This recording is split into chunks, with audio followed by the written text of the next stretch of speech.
मित्रांनो, कविप्रवेश show YouTube चॅनलवर मनपूर्वक स्वागत आपलं.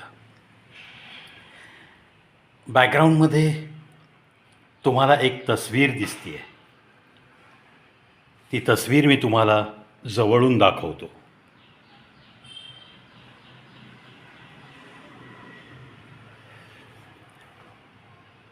माझे वडील विजय दत्तात्रय राजे लहानपणापासून अव्याहतपणे कष्ट कष्ट कष्ट आणि संकटांचा सामना करण्यात अगदी धिटाईने आयुष्य जगलेली एक एक्स सर्व्हिसमन व्यक्ती, the great army man who had participated in 1962 China war.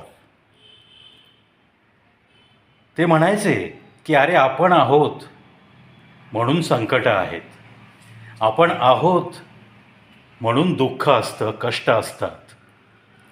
कोणत्याही संकटाला आणि कितीही कष्टांना तू ज्या दिवशी घाबरशील त्या दिवशी तुझा माणूस म्हणून जगण्याचा अधिकार संपलेला असेल. अरे चल, उठ, संकटांना सांग की असा मी कोणत्याही संकटांनी उद्ध्वस्त होणारा माणूस नाही. त्या संकटांना सांग की अरे संकटा, तुला अजूनही खूप सराव करावा लागेल, तेव्हा तू कदाचित माझ्यापेक्षा मोठा होशील.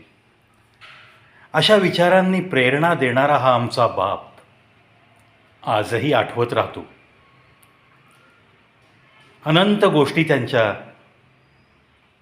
आठवत राहतात त्यांच्या नंतरचं हे जीवन जगताना. उद्ध्वस्त होण्याची वेळ जेव्हा येईल कोणत्या संकटामुळं,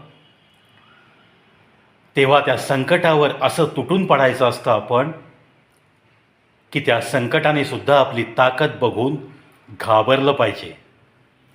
आणि मग आपण तुटून जे पडतो त्या संकटावर, त्यानंतर आपण जिंकलो तरी इतिहास घडला पाहिजे, आणि नाही जिंकलो, हारलोच तरीसुद्धा इतिहास घडलाच पाहिजे.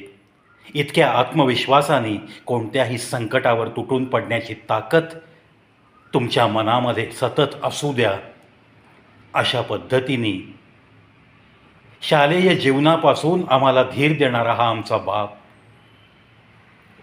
हा आमचा एक फौजी बाप, देशासाठी लढलेला सतत आठवत राहतो.